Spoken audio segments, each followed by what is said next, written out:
अस्सलामु अलैकुम। हज़रत इब्राहीम अलैहिस्सलाम बहुत बड़े पैगंबर गुज़रे हैं। इनका ज़िक्र कुरान शरीफ में भी आया है, कुरान मजीद में भी आया है।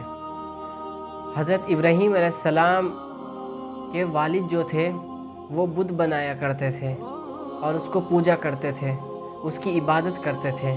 हज़रत इब्राहीम अलैहिस्सलाम के कुछ कौम के लोग ऐसे थे, वो भी बुतों की इबादत करते थे, बुतों की पूजा करते थे, उसको खुदा मानते थे। जब हज़रत इब्राहीम अलैहिस्सलाम ने इस चीज़ को देखा उनके दिमाग में ये बात आई, ये जिस चीज़ को खुद बनाते हैं, कभी मिट्टी से बनाते हैं, कभी लकड़ी से बनाते हैं, खुद ही चीज़ को बना रहे हैं, इसको ही खुदा समझ रहे हैं। यानी कि जो चीज़ इन्हें नहीं नफ़ा दे सकती है, ना ही नुकसान दे सकती है, और उसी की इबादत करते हैं, उसकी पूजा करते हैं, उसे ही खुदा मानते हैं और उससे ही मांगते हैं। जो चीज़ अपने लिए कुछ नहीं कर सकती वो दूसरे के लिए क्या करेगी। तो हज़रत इब्राहीम अलैहिस्सलाम ये सोचते हैं कि ये लोग इसकी इबादत क्यों करते हैं। हज़रत इब्राहीम अलैहिस्सलाम ने ये बात उन लोगों से भी मालूम की कि तुम इसकी इबादत क्यों करते हो, जब ये चीज़ तुम्हें कुछ नहीं दे सकती, नफ़ा तुम्हें नहीं दे सकती, नुकसान तुम्हें नहीं दे सकती, ये अपने लिए कुछ नहीं कर सकते तो तुम्हारे लिए क्या करेंगे। तुम उन लोगों ने ये जवाब दिया कि जैसा कि हमारे बाप दादा करते हुए आ रहे थे ऐसे ही हम करते हैं। हज़रत इब्राहीम अलैहिस्सलाम के कौम के लोग जो थे वो शहर से बाहर गए हुए थे। जब वो शहर से बाहर गए हुए थे तो हज़रत इब्राहीम अलैहिस्सलाम नहीं गए, वो सिर्फ वहीं पर थे।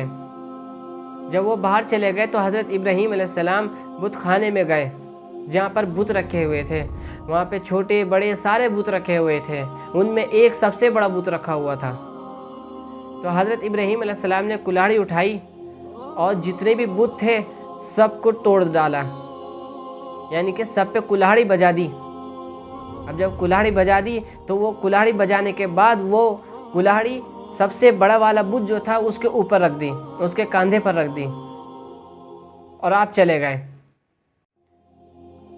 वो जब वापस आए, वापस आके उन्होंने देखा कि उनके बुत टूटे हुए हैं, यानी कि किसी का हाथ नहीं, किसी का पैर नहीं, किसी का सिर नहीं, यानी कि सबको नेस्तो नाबूद कर दिया, तोड़ डाला। जब वो टूट गए तो उन्होंने आके देखा कि हमारे बुतों को किसने तोड़ दिया। तो सबका शक जो हज़रत इब्राहीम अलैहिस्सलाम पर गया।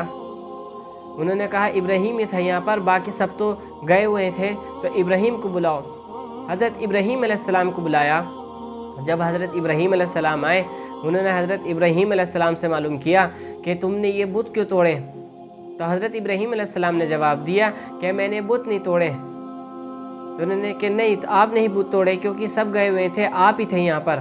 तो हज़रत इब्राहीम अलैहिस्सलाम ने कहा कि ये कुल्हाड़ी जो है जिससे बुत टूटे हुए हैं, ये तुम्हारे बड़े बुत के ऊपर रखा है, तो आप इससे ही क्यों नहीं मालूम करते ये किसने तोड़े हैं। तो वो उन्होंने कहा कि ये बोल नहीं सकते, तुम्हें इतना भी नहीं पता, ये क्या बोलेंगे, ये बोल नहीं सकते, बता नहीं सकते। तो हज़रत इब्राहीम अलैहिस्सलाम ने कहा कि जब ये तुम्हें कुछ बता भी नहीं सकते, तुम्हारे बारे में कुछ गवाही भी नहीं दे सकते, तुम इसकी इबादत क्यों करते हो। उन्होंने हज़रत इब्राहीम अलैहिस्सलाम के वालिद से शिकायत की। तो हज़रत इब्राहीम अलैहिस्सलाम के वालिद से कहा कि आप अपने लड़के को समझा लीजिए, इसने ऐसी हरकत की है वरना अच्छा नहीं होगा। तो हज़रत इब्राहीम अलैहिस्सलाम ने अपने वालिद को भी समझाया कि आप इसकी पूजा क्यों करते हैं, आप इसको खुदा क्यों मानते हैं। जो चीज़ आप खुद अपने हाथों से बनाते हैं आप उससे ही इबादत करते हैं, उसको ही खुदा मानते हैं और उससे ही हर चीज़ मांगते हैं। आप क्यों करते हैं, जब आपको कोई चीज़ नहीं दे सकता तो आप उसकी इबादत क्यों करते हो। जब वो किसी को नफ़ा नहीं दे सकता, किसी को नुकसान नहीं कर सकता, मिट्टी का पुतला है, क्या आपको क्या दे सकता है वो।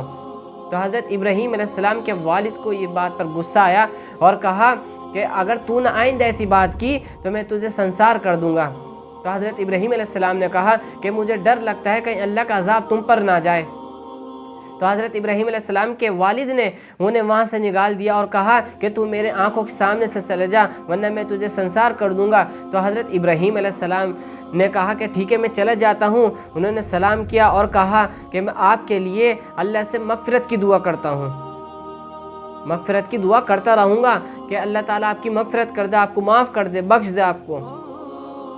جب یہ بات وہاں کے بادشاہ کو پتہ چلی جو بہت بڑا بت پرست تھا، یعنی کہ وہ بھی بتوں کی عبادت کرتا تھا، جب یہ بات اس کو پتہ چلی کہ ابراہیم بتوں کی پوجا کرنے سے روکتا ہے اور اپنے خدا کی دعوت دیتا ہے، جب یہ بات اسے پتہ چلی تو اس نے حضرت ابراہیم علیہ السلام کو بلایا، تو حضرت ابراہیم علیہ السلام کو اس کام سے منع کیا، تو حضرت ابراہیم علیہ السلام نے کیا کہ میں اس کی عبادت کرتا ہوں جو مارتا بھی ہے جلاتا بھی ہے۔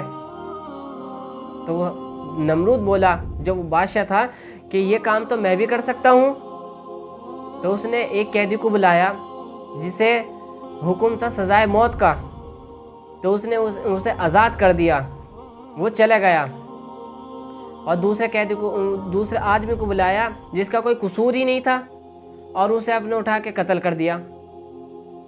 تو نمرود بولا دیکھو اسے سزائے موت تھی، میں نے اسے معاف کر دیا، بھیج دیا اسے، اس کی جو مارتا ہے نا وہ میں نے اسے بچا لیا، یہ مرتا میں نے اسے بچا لیا، اور جس کا کوئی قصور ہی نہیں تھا میں نے اسے مار ڈالا، دیکھو جلا بھی دیا میں نے، مار بھی دیا۔ تو حضرت ابراہیم علیہ السلام نے کہا کہ جیسے میرا خدا کرتا ہے تم ایسے کر سکتے ہو؟ وہ بولا تمہارا خدا کیا کرتا ہے؟ میرا خدا مشرق سے سورج نکالتا ہے، تم مغرب سے نکال کے دکھا دو۔ تو نمرود لاجواب ہو گیا، یعنی کہ اس کے پاس کوئی جواب نہیں۔ تو اس نے حکم دیا کہ لکڑیاں اکٹھی کرو۔ اب لکڑیاں اکٹھی کرائیں، لکڑیاں اکٹھی کرانے کے بعد اس میں آگ لگائی۔ جب آگ لگائی تو آگ اتنی بھڑکائی کہ اس کے شعلے آسمان سے باتیں کرنے لگے۔ تو پھر حضرت ابراہیم علیہ السلام کو اس میں ڈالا۔ جب حضرت ابراہیم علیہ السلام کو ڈالا تو وہ آگ ٹھنڈی ہو گئی، اللہ کے حکم سے وہ آگ ٹھنڈی ہو گئی، تو حضرت ابراہیم علیہ السلام کو کوئی تکلیف نہیں ہوئی۔ اسی طرح جو اللہ کے حکموں پر، اللہ کے کہنے پر چلتے ہیں تو وہ ہمیشہ کامیاب رہتے ہیں، ان کے لیے کامیابی ہے، اور جو اللہ کے حکموں پر نہیں چلتے ان کے لیے ہر قدم پہ پریشانیاں ہیں، اور قیامت کے دن وہ جہنم میں ڈالے جائیں گے۔ خدا کے علاوہ کسی اور کو ماننا، خدا کے علاوہ کسی انسان کے سامنے سجدہ کرنا، خدا کے علاوہ کسی اور کے سامنے سجدہ کرنا، یعنی کہ اللہ کے علاوہ کسی اور کے سامنے سجدہ کرنا، وہ شرک ہے، اور شرک کا گناہ اللہ معاف نہیں کرتا۔ تو اس لیے ہمیں یہ چاہیے، اس میں یہ بتایا گیا ہے کہ ہمیں صرف اللہ کی عبادت کرتے رہنا چاہیے، چاہے وہ کوئی سی بھی چیز ہے، ہمیں کسی چیز پر یقین نہیں رکھنا چاہیے، صرف اللہ پر۔ جیسے انسان دوائی کھاتا ہے، بہت سے انسان دوائی پر یقین رکھ لیتے ہیں، کہ ہم یہاں کی دوائی کھا رہے ہیں ہم صحیح ہو جائیں گے۔ یقین اللہ پر ہونا چاہیے، سنت ہے دوائی کھا سکتے ہیں لیکن یقین صرف اللہ پر، اللہ تعالیٰ اس میں شفا ڈالے گا۔ ہمیں یقین جو ہے دوائیوں پر نہیں رکھنا، صرف یقین اللہ تعالیٰ پر۔ اگر ہم یہ کام اللہ تعالیٰ پر کر کے کریں گے تو ہمارا ہر چیز، ہر مسئلہ آسان ہو جائے گا۔ تو اس لیے اللہ سے دعا کریں، اللہ آپ کو بھی ہمیں بھی عمل کرنے کی توفیق عطا فرمائے، ہمیں چھوٹے چھوٹے یا بڑے بڑے گناہ سے بچنے کی توفیق عطا فرمائے۔ السلام علیکم۔